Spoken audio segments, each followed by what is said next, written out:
Ceux qui sont partis encore une fois en Irak, détruire l'Irak, infrastructure humaine, qui les ont appelés en justice? Personne. L'Afghanistan? Personne. Ok, quand c'est nous, on cherche la démocratie, on vient transférer la démocratie.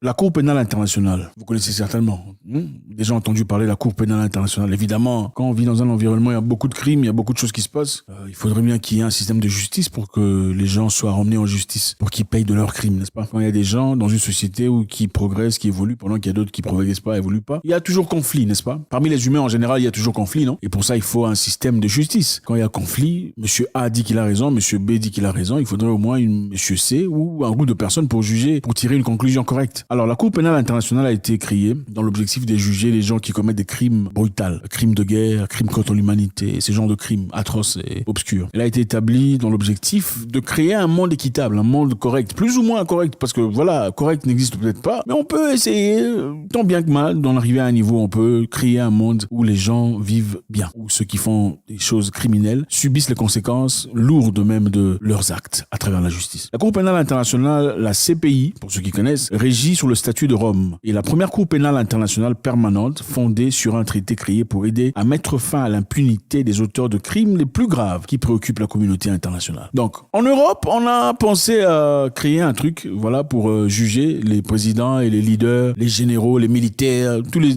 individuels qui commettent des choses atroces, des choses horribles, des choses inacceptables. On a décidé de créer une plateforme à travers laquelle on jugerait, pas seulement juger, mais aussi on condamnerait ces personnes pour qu'ils subissent les peines conséquentes par rapport à leurs actes. Très bonne idée, n'est-ce pas? C'est intéressant. On dit qu'il y a 123 pays qui sont États parties du statut de Rome, de la Cour pénale internationale. Parmi eux, 33 sont États africains. 33 États africains font partie de la Cour pénale internationale. 19 sont les États d'Asie Pacifique et 18 sont les États d'Europe orientale. 25 de Caraïbes. On voit une liste très élargie des gens qui font partie de cette Cour internationale, cherchant à créer une plateforme où les gens peuvent venir se réunir et travailler pour trouver justice. Alors, quel est le but de la CPI, la Cour pénale internationale? Le statut a jeté les bases de la création de la Cour pénale internationale en 2002. Son objectif est d'enquêter et de poursuivre les criminels de guerre. Et quels sont les avantages de faire partie de la CPI? La CPI contribue à la lutte contre l'impunité, à l'établissement des états de droit en veillant à ce que les crimes les plus graves ne restent pas impunis et en promouvant le respect des droits internationaux.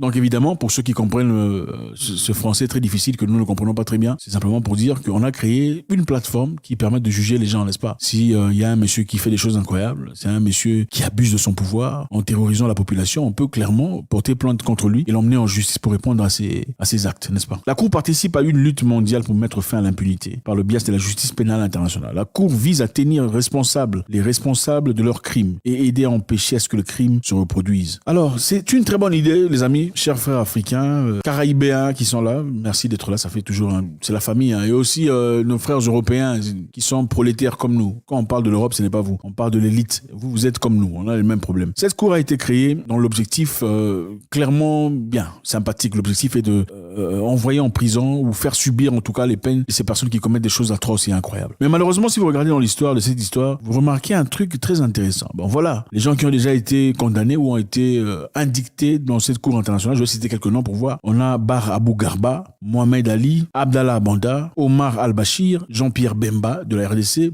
Charles Blé Goudé de la Côte d'Ivoire, Muammar Kadhafi de la Libye, Saïf Aslam Gaddafi de la Libye, Laurent Gbagbo, Simon Gbagbo, Côte d'Ivoire, Ahmed Haroum, Abdelrahim Hussein, Saleh Gerbo, Germain Katanga, Uhuru Kenyatta, Joseph Kony de l'Ouganda, Raska Kuiwa, Francis Moutara, il y a Bosco Tangana du Rwanda. Il y a un truc qui cloche là. Okay? Si vous regardez les noms, je n'ai pas vu de Stéphane ici. De John, James, Peterson, il n'y en a pas. Je vois seulement de Dominique Ongwen, Francis Moutara, Calix Mbashurimana, ça c'est rwandais. Pourquoi je ne vois pas des noms français, des noms anglais, tout ça? C'est justement ça le problème. La Cour pénale internationale, évidemment, pour ceux qu'on reconnaît jusque-là, la liste élargie des personnes, ce ne sont que des Africains, ou la grande majorité en tout cas. Sauf Slobodan Milosevic, président de la Yougoslavie, qui a été appelé aussi à accuser la Cour pénale internationale. Slobodan Milosevic, évidemment, était l'ennemi de l'OTAN à l'époque. Alors l'OTAN, après avoir bombardé son pays, on a cité son nom parmi ces pour faire un peu la peinture. Alors pourquoi une Cour internationale censée juger les criminels de guerre? Apparemment, on trouve qu'il y a des criminels en Afrique. Je ne sais pas, hein, dites-moi. Comment on peut expliquer ça? C'est-à-dire, soit il y a un biais, il y a un truc qui ne va pas. Ce n'est pas clair. On va suivre ici notre confrère gabonais dans son intervention, M. Ping. Bien, vous savez que la position africaine est bien connue. Nous sommes pour la lutte contre l'impunité. Nous ne sommes pas pour l'impunité. Nous luttons contre l'impunité. Nous ne sommes même pas contre la Cour criminelle, contre la Cour pénale internationale, puisque cette Cour, il y a 31 pays africains qui sont membres de la Cour. Même maintenant, avec la Tunisie, je crois 32. C'est vous dire que nous ne sommes ni contre la justice, ni contre la Cour. Nous sommes contre la manière dont la justice est rendue, puisque le procureur qui est là, on dirait qu'il n'y a qu'en Afrique où il y a des problèmes. Il ne condamne que des Africains. Il ne juge que des Africains. Est-ce que ça veut dire que rien ne se passe ailleurs dans le monde? Est-ce que ça veut dire qu'au Pakistan, en Afghanistan, à Gaza, en Tchétchénie, il n'y a rien? Il n'y a qu'en Afrique où il y a des problèmes? Pourquoi il n'y a personne d'autre de jugé que des Africains? C'est la question que l'on se pose. Donc on voit clairement ici qu'il y a un problème. Le problème est clair. Apparemment, ceux qui commettent des choses atroces ne sont que des Africains. Est-ce qu'on peut dire que cette cour a été créée seulement pour condamner les Africains? Ou carrément, si pas pour condamner, c'est pour remettre à la raison. C'est-à-dire, si tu ne fais pas ce qu'on te dit de faire, parce que réfléchissons d'abord. Il y a beaucoup de dictateurs qu'on connaît qui ont commis des choses atroces, incroyables, qui ne sont jamais appelés à la Cour internationale. Beaucoup de dictateurs africains, parlons seulement d'Africains. Il y a beaucoup de gens en Afrique qui commettent des choses incroyables, qui ont commis des choses inacceptables, mais qui ne sont jamais appelés à la Cour internationale. N'est-ce pas? Pourquoi? Une raison principale. Parce que généralement, malgré les bêtises et les erreurs, les crimes qu'ils commettent, ils sont soumis à une autorité plus grande. C'est-à-dire, quelque part, ils répondent aux besoins de quelqu'un. Donc, malgré sa dictature, si l'Europe ou les États-Unis viennent, on te dit ouvre cette porte, tu ouvres, donne l'argent ici, tu donnes, offre-nous les minéraux, tu donnes. Là, on t'amène pas à la Cour internationale de justice. Mais si tu commences à refuser, si tu commences à t'y opposer, alors là, on t'accuse. On a ici affaire à une chose très intéressante. C'est bien encore une fois de voir, on ouvre un office, on ouvre une plateforme pour aider les gens à évoluer, à avancer, à trouver justice. Mais pourquoi dans cette démarche, il y a des pays qui ne font pas partie de cette histoire?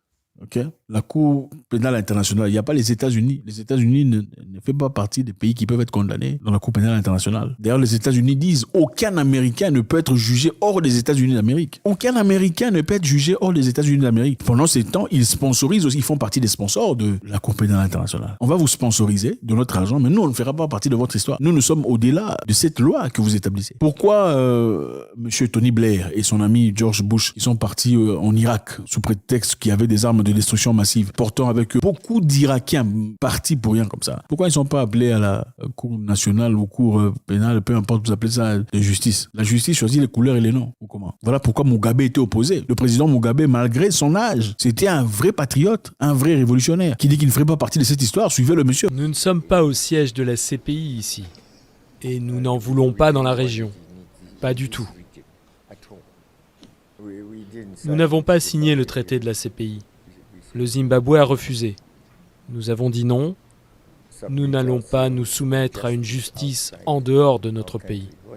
Pourquoi faire? Regardez avec combien d'instances. Je vous rappelle que Mugabe était le président le plus lettré du monde, c'est-à-dire ayant le plus des master's degree. Il en avait, je crois, 5 ou 6 master's degree au doctorat. Un homme très intelligent, mais on voulait le faire passer pour un malade mental. Pourquoi? Parce que les choses qu'il disait étaient complètement cohérentes. Il a ravi les terres de son pays qui étaient conquis par des étrangers anglais. Les Anglais avaient la grande partie des terres au Zimbabwe et c'est eux qui géraient l'économie sur le plan agricole. Mugabe a dit niet, ça c'est chez nous. D'ailleurs, vous n'êtes pas zimbabwéen parce qu'en réalité, l'argent que vous gagnez ici, vous envoyez ça en Angleterre. Ce n'est pas comme si tu gagnes l'argent, tu réinjectes l'argent dans l'économie. L'argent que vous gagnez, vous envoyez dans des comptes bancaires en Angleterre. Donnez-nous nos terres. Il a pris les terres, il a donné aux Zimbabwéens pour qu'ils travaillent. Malheureusement, les Zimbabwéens au départ, ils ont commencé bien, mais comme beaucoup de chez nous, des gens de chez nous ont une mentalité bizarre. Au lieu de manger 10% et utiliser 90% pour travailler comme le font les autres, et ils mangent 90% de l'argent et ils veulent investir avec 10%. En fin de compte, on se retrouve dans un environnement où on ne peut même plus replanter ce qu'on avait comme sémence. Voilà comment les Zimbabwe tombaient en faillite. En plus des sanctions internationales qui ont frappé, prétextant frapper Mugabe, qui était riche d'ailleurs. Complètement incohérent. Mugabe l'a dit ouvertement, on ne fera pas partie de cette histoire. Ils ont refusé. Beaucoup de gens s'y sont opposés. Il y a le Burundi, juste après, qui a dit, nous, on ne fera pas partie de cette cour internationale parce que clairement, on ne voit pas Bill Gates, comment ça s'appelle, Tony Blair et son copain qui ont fait des trucs atroces dans beaucoup d'endroits, ils sont pas là-bas. Qui va aller les arrêter chez eux pour les emmener là-bas de force pour qu'ils... Non.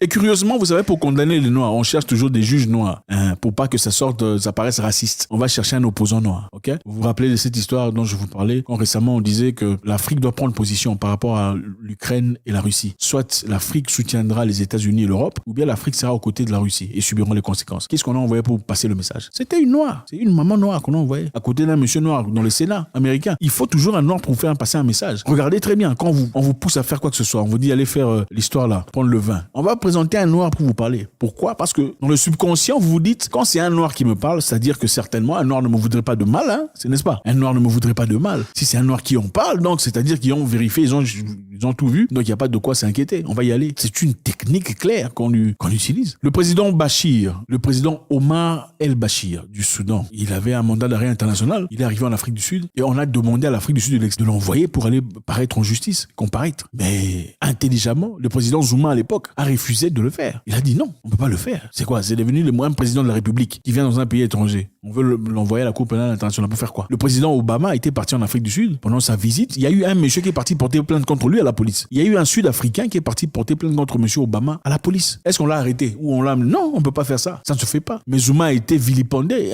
insulté. Pourquoi? Parce qu'il n'a pas transféré son confrère africain dans la Cour pénale internationale pour paraître et jeter en prison comme ils le font d'habitude. Et ce n'est pas pour dire que la Cour est inutile. Elle n'est pas inutile. C'est vrai qu'elle fait du travail quelque part, censée en tout cas faire du travail honorable. Envoyer des gens, des criminels de guerre en justice. Mais on ne peut pas seulement envoyer un seul groupe de personnes qu'on peut carrément identifier par leur couleur de peau. C'est clair, il faut le dire. Ou qui sont carrément pas, ils font pas partie de l'Europe ou de l'Occident. Ce n'est pas de la justice, ça. Donc il y a une justice pour nous et une justice pour vous. Les États-Unis ne font pas partie de cette cour machin internationale. Israël ne fait pas partie de cette cour histoire internationale. La Russie n'y est pas. La Chine n'est pas. L'Inde n'est pas. L'Indonésie n'est pas. Bon, pourquoi faut faire partie de cette histoire? Pourquoi les Africains peuvent pas créer leur propre cour internationale pour juger les Africains qui font Pourquoi on a besoin d'un soutien étranger? D'ailleurs, la cour internationale de machin, comment vous appelez ça, est sponsorisée par qui? Il y a des sponsors. Il faut de l'argent pour que ça fonctionne chaque jour. Il faut de l'argent. Ça vient d'où? Il faut regarder d'où vient l'argent. L'argent vient des établissements bien établis. Et parmi les ONG qui sponsorisent la CPI sont les ONG qui appartiennent à George Soros. Oui, on ne vous le dit pas. George Soros, pour ceux qui savent, ceux qui savent pas, faites de recherche, c'est qui George Soros? Donc c'est bien ficelé, bien charpenté pour envoyer un groupe spécifique de personnes qui résistent à l'oligarchie, qui résistent à l'étranger. Pas tous, mais la grande majorité. Si vous ne laissez pas opérer correctement, on vous envoie là-bas. Si vous ne laissez opérer correctement, voler les minerais, prendre les bois, prendre tout ce qu'il y a, prendre le pétrole et tout le reste, là on vous laisse faire toutes vos bêtises, toutes vos criminalités sans difficulté, on vous laissera. On ne vous appellera jamais. Donc on vit, les amis, dans un monde de crimes organisés. Les crimes qui sont commis par des individus sont frappés en justice, mais les crimes commis par des gouvernements ne sont pas frappés. Les crimes commis par des gouvernements sont plus ou moins acceptés. On fait semblant, on dit rien. Mais quand les crimes sont commis de manière individuelle dans un coin où aucun gouvernement ne profite, tu seras frappé. Et quand je parle d'aucun gouvernement, évidemment, je parle d'un gouvernement occidental. Parce que c'est eux voilà, c'est ça la vérité, c'est ça la réalité. Prenons l'exemple de l'OTAN. Okay? L'OTAN a bombardé la Libye pendant la présence de Kadhafi. On a bombardé la Libye. Beaucoup de gens sont morts, détruit complètement l'infrastructure. Qui a payé pour ce prix? C'est des crimes de guerre, crimes contre... ce sont des crimes atroces, insupportables. Qui a payé le prix de cette histoire? Personne. La Libye était un pays stable. Les gens vivaient leur abondance, la plénitude de leur existence. Il n'y avait pas de taxes en Libye. On ne payait pas de taxes. C'est-à-dire le gouvernement n'avait pas besoin de votre argent. En Libye, les gens vivaient bien. Tu te maries, on te donne de l'argent, $5,000, un appartement. Tu veux travailler dans l'agriculture, on t'aide, on te donne des outillages nécessaires pour avancer. On est parti bombarder ça pourquoi? Okay. Même le président russe a dit qui leur a donné le droit d'aller tuer Kadhafi? Où est la Cour internationale de justice, la CPI, tout ça? Ça n'est pas. Qui est parti en justice pour ça? Rien, personne. On a créé l'Interpol où on cherche les criminels de guerre. Au fait, il y a un système où on cherche les criminels de guerre par rapport à certaines personnes en Occident. Bon, ils sont criminels à nos yeux, alors on va les arrêter. Interpol va les arrêter. Et maintenant, quand vous apporte un système digital, de reconnaissance digitale, c'est-à-dire d'identité digitale et de CDBC, et désormais, vous n'aurez plus besoin d'Interpol, c'est-à-dire vous allez à l'aéroport, la caméra te voit, directement, on t'attrape, on te jette en prison, ou on te transfère à La Hague. C'est ça, il faut résister à ces histoires, les amis. Il faut résister à ces histoires. Mais pour résister, évidemment, il faut comprendre dans quel monde on vit. Ceux qui sont partis en Syrie, qui ont détruit la Syrie complètement, qui les a appelés en justice? Personne. Ceux qui sont partis encore une fois en Irak, détruit l'Irak, infrastructure humaine, qui les ont appelés en justice? Personne. L'Afghanistan? Personne. Ok, quand c'est nous, on cherche la démocratie, on veut transférer la démocratie. Mais quand ça se passe ailleurs, là, on l'appelle la cour de justice, surtout si on n'a aucun intérêt, si on n'a pas pris les minéraux. Donc c'est ça, je pense que c'est important. Beaucoup de pays se sont retirés, le Burundi s'est retiré de cette histoire. Je pense que le Kenya est en procédure, ou s'il ne s'est pas encore retiré, de cette cour internationale de justice les Africains doivent créer leur propre plateforme. Les Africains doivent d'abord arrêter des livraisons de passeports entre Africains. Il faut chercher un moyen les frères ne peuvent pas vivre. Non, on doit vivre comme ça, comme dans le passé, avant l'arrivée des étrangers. Comme on allait chez les voisins, un Congolais partait chez les Gabonais sans difficulté. D'ailleurs, ce n'était même pas Congo-Gabon comme ça. Tu quittes ici, tu vas de l'autre côté. Sans difficulté. Un Rwandais allait chez les Burundais, c'était même histoire. Peu importe, c'était comme ça. Comme l'Europe, on doit rentrer ensemble. Cette façon de nous mettre dans des boîtes, c'était une façon très intelligente de nous séparer. Et on ne peut pas combattre ce combat international dans la séparation. Ce n'est pas possible. Aucun pays africain n'est assez outillé, n'a assez d'argent ou de pouvoir pour parler pour soi-même dans le monde, dans la scène internationale. C'est pas possible. Il faudrait que les Africains viennent ensemble, se réunissent, travaillent ensemble en communauté pour avancer, progresser. Donc les Africains ne peuvent pas juger les Africains qui font des crimes. Il faut nécessairement que ça vienne ailleurs. Ça n'a aucun sens.